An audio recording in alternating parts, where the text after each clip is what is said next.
This is a lecture from Open Tuition. For the free lecture notes that go with this podcast, please visit opentuition.com. Okay, well, let's go on with part B, which is completely separate. Demonstrate how CMC could benefit from the swap offered by Pecunia Bank. Now, when I started at the very beginning, we had a quick run through. We'd noticed it, but till now it's been irrelevant. Under Proposal 1, point 2 talks about a 4-year 60 million loan, interest payable at a fixed annual rate of 2.2% or a floating rate, yield curve plus 0.4. And then the very last paragraph of the question, Pecunia Bank is willing to offer us a swap contract with a counterparty. The counterparty can borrow at an annual floating rate, yield curve plus 0.8, or a fixed rate of 3.8. And we're asked to demonstrate how a swap could benefit. Now, what makes this slightly different from previous questions, slightly unusual, usually when there's a swap, we're told that CMC in this case, we're told that they either want to borrow fixed or they want to borrow floating. You know, the reasons why you might prefer fixed in general, floating in general. Normally we're told, and so if we're told they want to borrow fixed, well, the idea of a swap, I think you should have seen the idea before, that the idea of a swap, if I want to borrow fixed, if I'm going to swap, in fact, I borrow floating and the counterparty borrows fixed. But then effectively we swap. So I end up paying fixed and they end up paying floating, and hopefully we make a saving. Well, here we're not told what they want, so we're going to have to look at the two possible alternatives. You see, CMC and the counterparty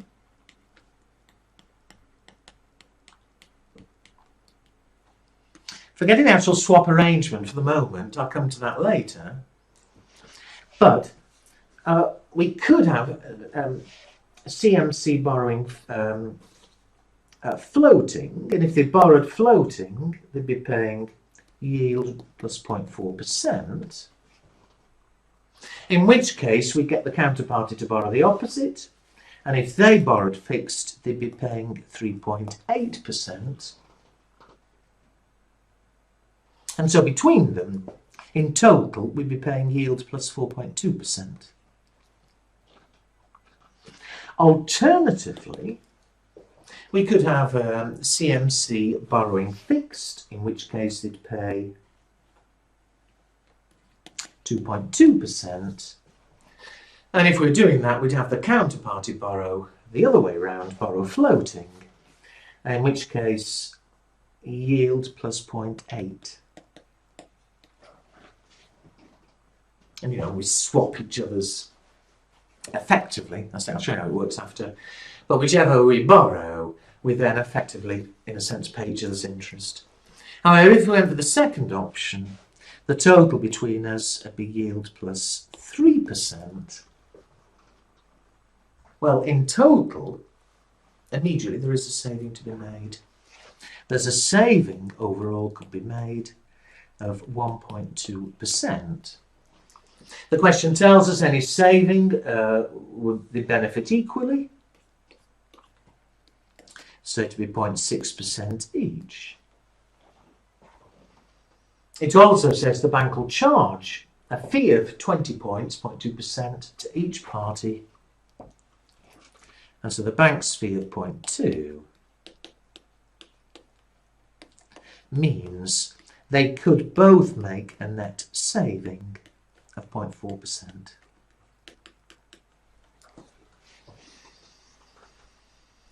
Now, the examiners in his answer said really that was all he was actually requiring. It depends really how you interpret the word demonstrate. I've demonstrated there is a saving to be made without showing sort of exactly how they end up getting that saving, which I will do.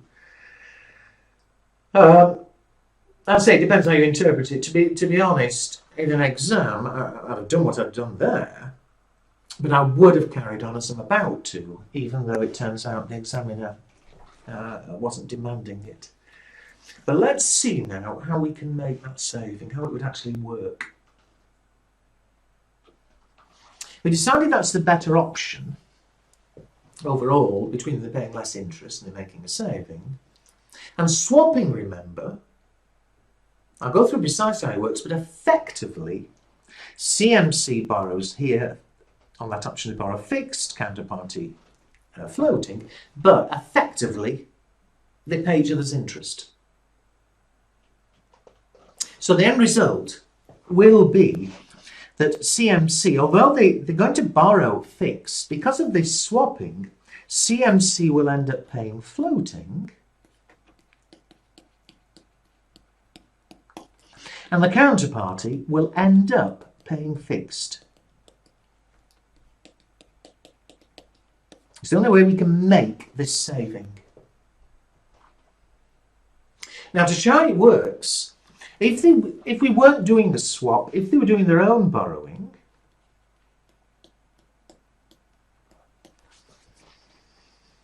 well, CMC, if they were borrowing floating, they'd be paying yield plus 0.4%. The counterparty, they'd be borrowing fixed and they'd be paying 3.8. So if there was no swap involved, if CMC wants floating, they pay that much. If counterparty wants fixed, they pay that much. However, we've shown, and I have yet to show you how it's actually going to, what you might call mechanically work, we have shown they can make a saving by going for a swap. Now, forget for the minute the bank's charges. I'll bring them in, but they're a minor issue.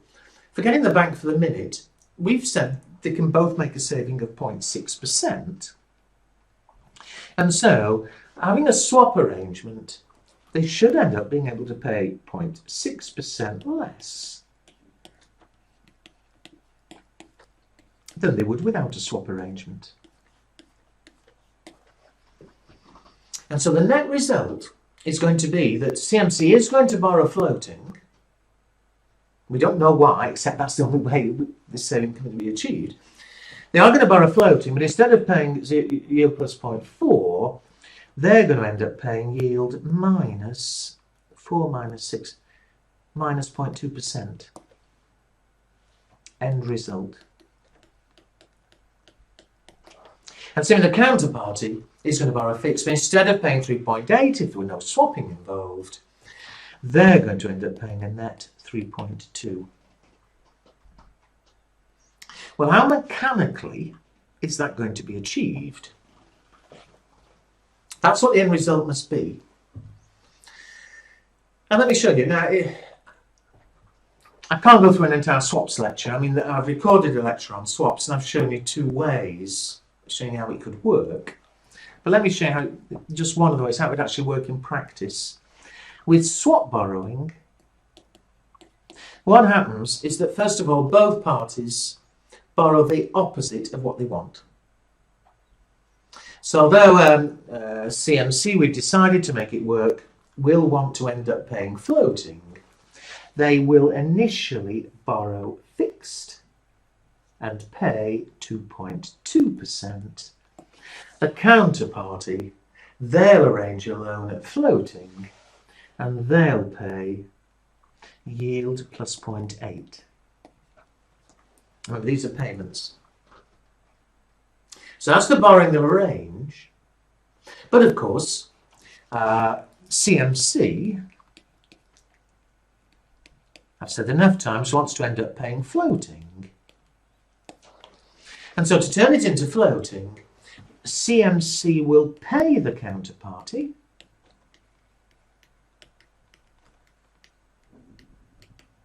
yield rate. So they'll pay yield rate to the counterparty, so they're now paying yield plus 2.2%. The counterparty is receiving yield. So far they're paying out yield plus 0.8. They receive yield rate from CMC. At the moment, they're paying 0.8%. Oh, we can't leave it there. We know what the end result we want. At the moment, the counterparty is only paying 0.8. We want them to be paying 3.2%. And so the other bit of the transaction, the counterparty will pay CMC, if you like, the missing figure. If they pay 2.4% to CMC, they are now paying 3.2. Counterparty pays CMC.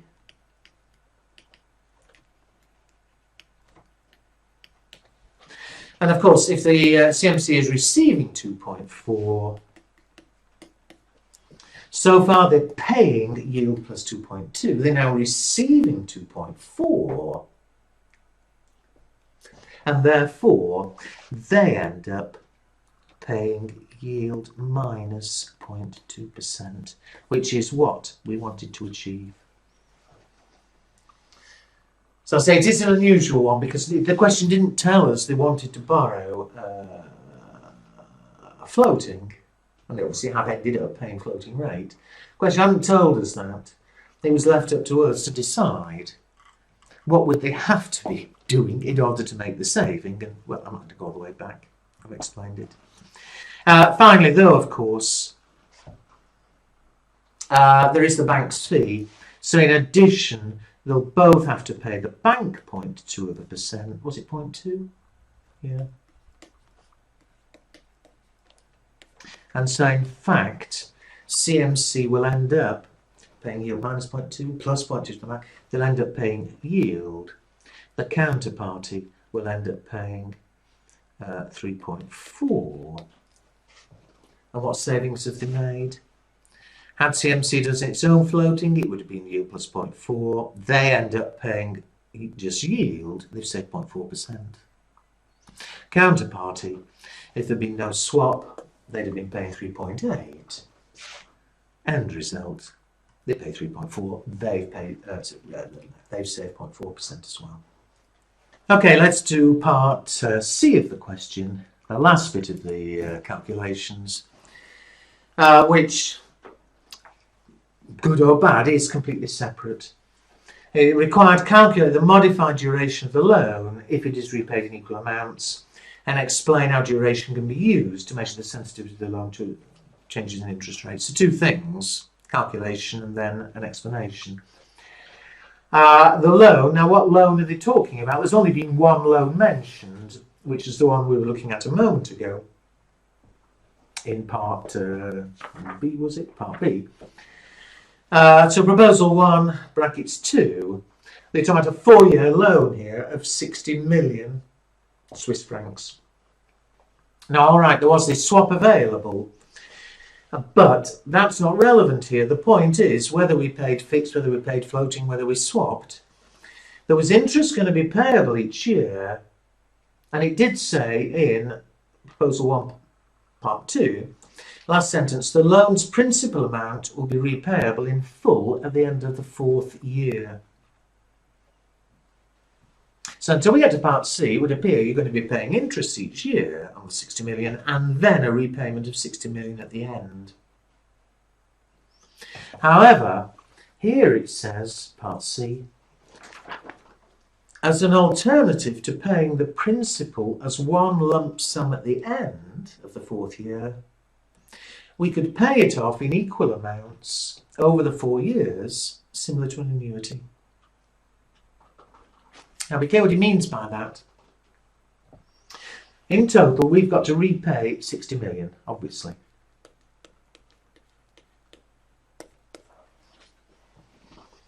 But again, instead of paying interest each year, I don't know, 1 million interest each year and then a full 60 million, we're going to repay an equal amount each year.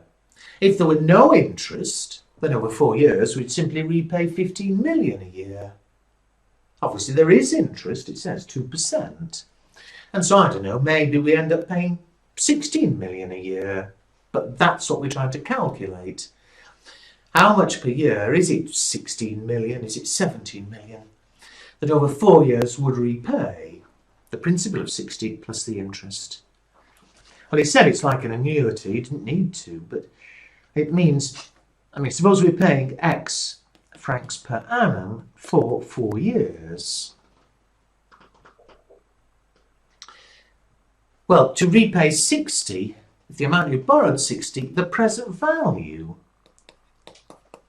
of those payments must be 60 million. It has to be. And how would you work out the present value?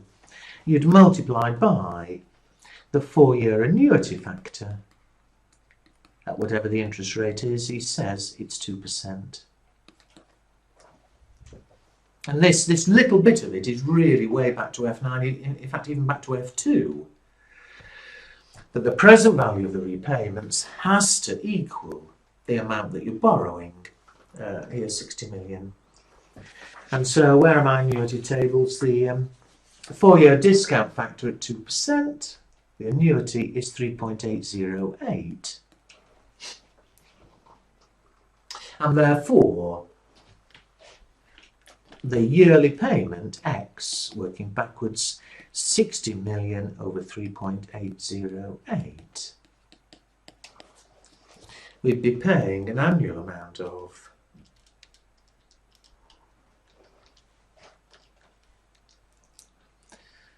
£1,575,603.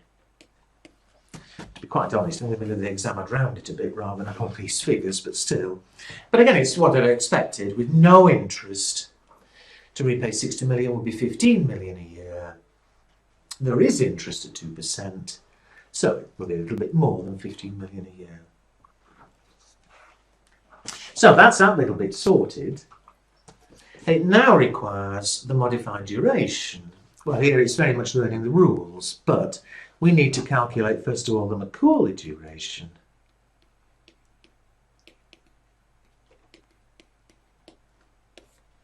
Whether it's a loan and a bond as it is here, or whether it's a project. What we have to do first, for each payment, we need to work out the present value. So we've got the payments of... Now, I'm not going to keep writing down 15.75. I will use the full figure in my calculator, but I'm just going to write 15.75. Oh, go on, I'll write it all down, otherwise somebody's going to be confused. 15,756,303.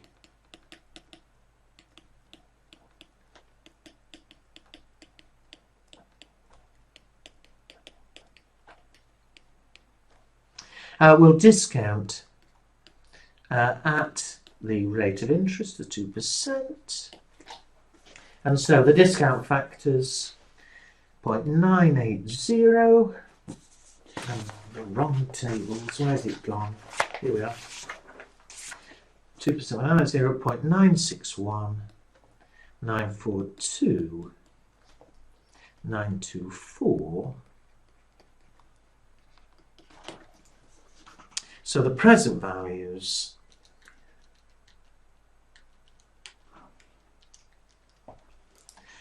£15,441,177.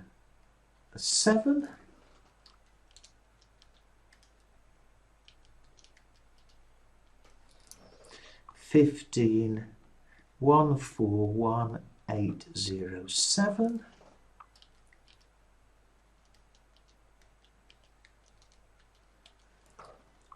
£14,842,437.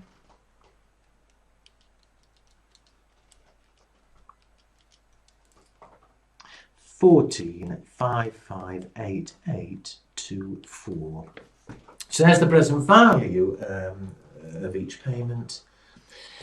For the Macaulay duration, we multiply each present value by its year number, and then divide the total by the total of the present values, but one step at a time. If I multiply by the year number, 15,441,177. The second one,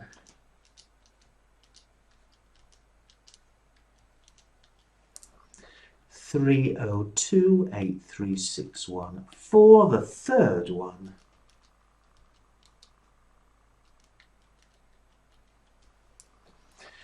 44527,311. And the fourth one,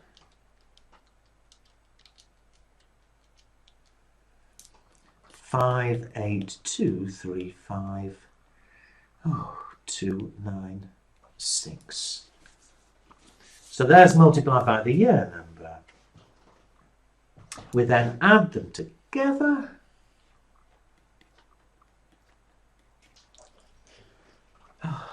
Which gives us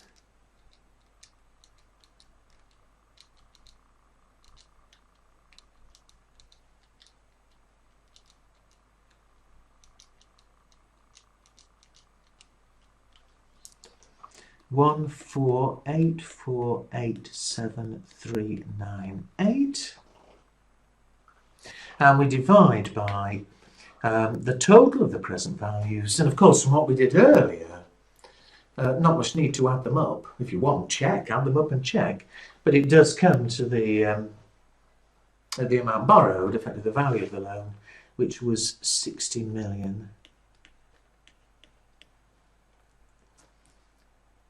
Which gives us a Macaulay duration of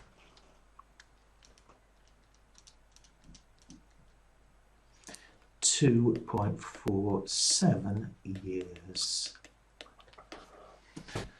Now we can chat about significance shortly, but there's Macaulay duration. The modified duration is very much the same sort of thing.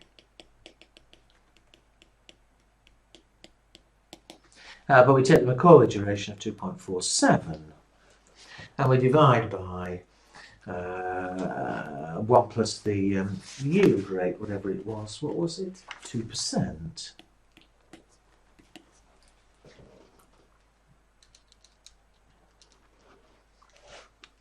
And it comes to 2.42 years.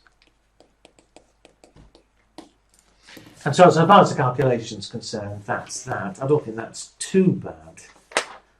As with the whole question, it's a bit of a rush, and because of silly figures, that's what takes the time.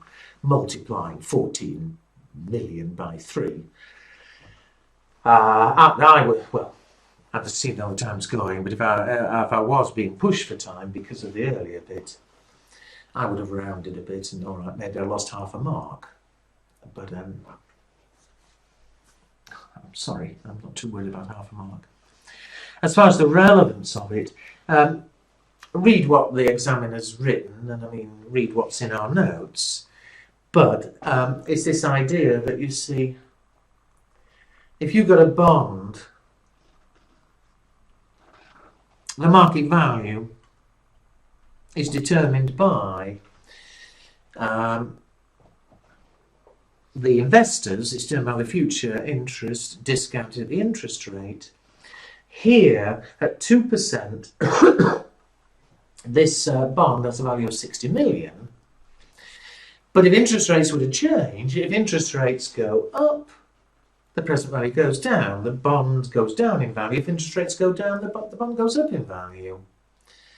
And all the duration is doing is looking at how big an effect it would have. You know, if there's a slight change in interest rates, how big an effect will it have on the present value, on the market value? And so the bigger the Macaulay duration, the more effect it's going to have, the bigger the change. The bigger the modified duration as well, but modified duration, read what he said, you can actually put a number to it. The problem is, it does assume a degree of linearity. It's not a linear relationship, so it's only valid for very small movements. Anyway, I hope that makes sense, and again, have a read as what the examiner has written.